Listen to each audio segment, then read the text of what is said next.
Hello everyone, welcome back to my channel insight law. आज हम बात करने वाले हैं भारतीय न्याय संहिता के चैप्टर 2 की, जिसमें हम बात करेंगे पनिशमेंट की। इस वीडियो में हम सिर्फ काइंड्स ऑफ पनिशमेंट डिस्कस करने वाले हैं कि बीएनएस में हमें कितने तरीके की पनिशमेंट्स देखने के लिए मिलेंगी, और एक नई तरीके की पनिशमेंट है जो कि ऐड करी गई है, तो हम उसे भी देखेंगे आज। चैप्टर 2 आपका सेक्शन 4 से लेके 13 तक है and the name of the chapter is punishment. आपको पता है कॉम्पिटिटिव एग्जाम के लिए आपको क्रोनोलॉजिकल ऑर्डर में डालने के लिए आ जाते हैं काफ़ी बार कि भाई चैप्टर्स को क्रोनोलॉजिकल ऑर्डर में लगाओ, तो आपको चैप्टर के नाम और नंबर याद होने चाहिए। चैप्टर 1 बात करता था प्रिलिमिनरी की, जिसमें आपकी डेफिनेशन थी, एक्सटेंट था, टाइटल था। और आपका चैप्टर 2 बात करता है पनिशमेंट्स के बारे में, जो कि सेक्शन 4 से लेकर सेक्शन 13 तक है। आइए शुरू करते हैं। देखिए, सेक्शन 4 के अंदर जो है हमें बेसिकली डिफाइन करा गया है कि कितने तरीके की पनिशमेंट्स जो है हमें यहाँ पे देखने को मिलेंगी। ए से लेकर एफ तक जो है हमें टाइप्स ऑफ पनिशमेंट डिफाइन करी गई हैं। जो सबसे पहली पनिशमेंट है that is death penalty. Imprisonment है, जिसमें हमारा रिगरस और सिंपल दोनों है। लाइफ इम्प्रिजनमेंट है, फाइन है and for feature of property है। उसके साथ जो नया एडिशन हुआ है बी में, देखिए, ये माना जाता है कि कोई भी क्राइम जब कमिट होता है ना, तो वो सोसाइटी के अगेंस्ट में कमिट किया जाता है।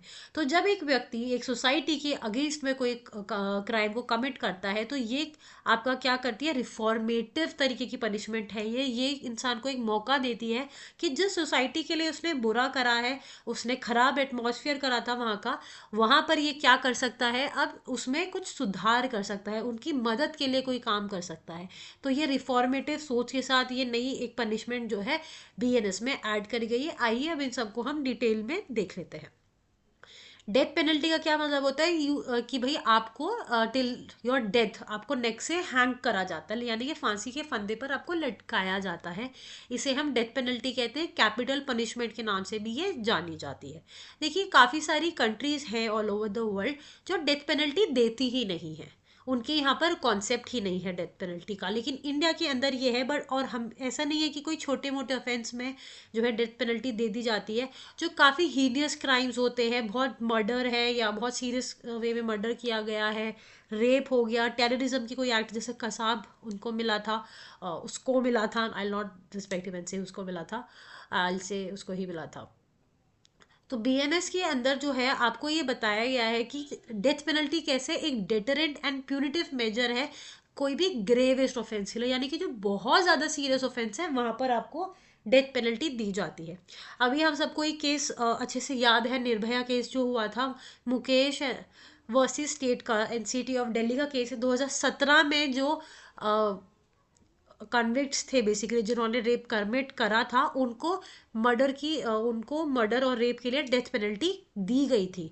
तो ये केस का नाम काफ़ी लैंडमार्क केस है, ठीक है, इंपॉर्टेंट है ऑब्वियसली, एंड बहुत रीसेंट है, 2017 का ही था।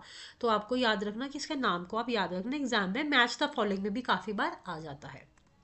एंड हमेशा याद रखना कॉम्पिटिटिव एग्जाम्स के लिए ना, किस ऑफेंस में कितनी पनिशमेंट मिली है वो भी आपको याद होनी चाहिए।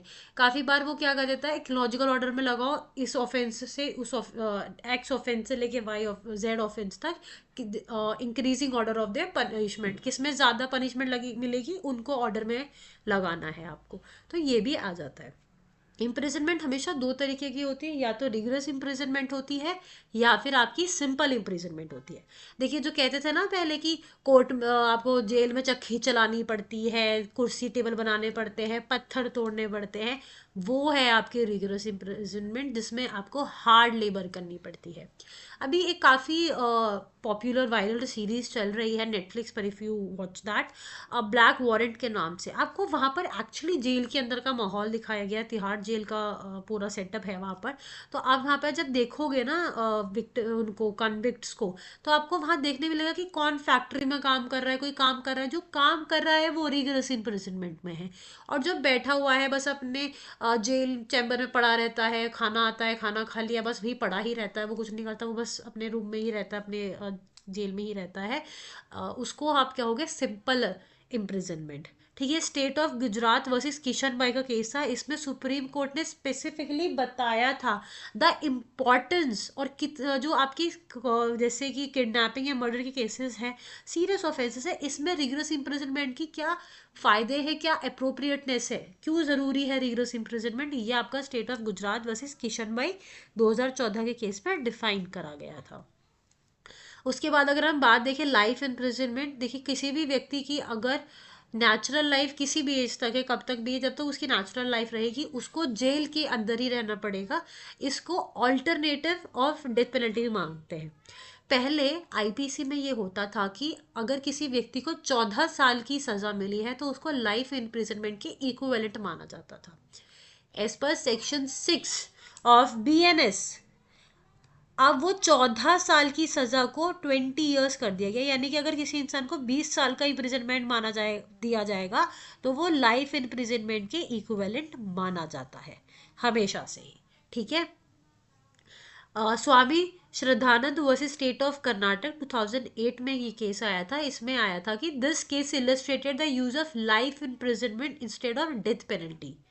देखिए लाइफ इम्प्रिजनमेंट ना आपको सोचने का, अपने आप को रिफॉर्म करने का एक मौका देता है कि अब आप बैठ के सोच सकते हो कि मेरी ज़िंदगी आज कुछ और होती अगर मैंने उस दिन वो ऑफेंस कमिट ना किया होता, मैंने उस दिन वो गलत नहीं किया होता था, my life would have been better. मैं अपने घर में बैठा होता, अपने बीवी बच्चे पति या जिसके साथ भी मैं रहता मैं वहाँ रहता।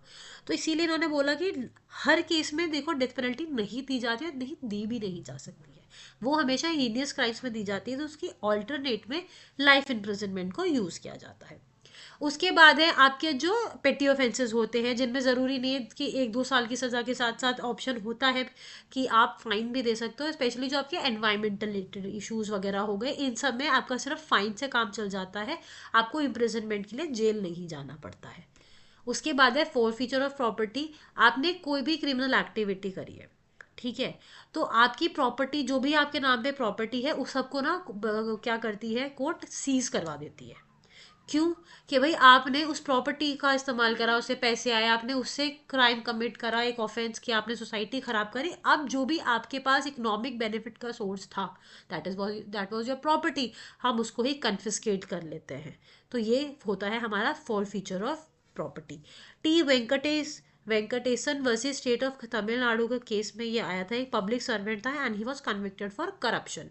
उसके ऊपर करप्शन के चार्जेस थे और वो करप्शन के चार्जेस सही थे और उसको उसके लिए सज़ा दी गई थी। यहाँ पर कोर्ट ने क्या करा था, उसकी सारी प्रॉपर्टी को सीज कर लिया था, फॉरफीचर कर लिया था प्रॉपर्टी का, कि इस प्रिंसिपल पे काम करने के लिए कि अगर आपने कुछ गलत करा है एंड अगर आप कोई क्राइम कमिट करते हो तो आप किसी भी तरीके का गेन्स नहीं रखोगे, यानी कि reinforcing the principle of no gains from crime. आपने एक बार क्राइम करा, अब आपके जो मॉनेटरी बेनिफिट्स हैं, इकोनॉमिक बेनिफिट है, वो रोक दिए जाने चाहिए।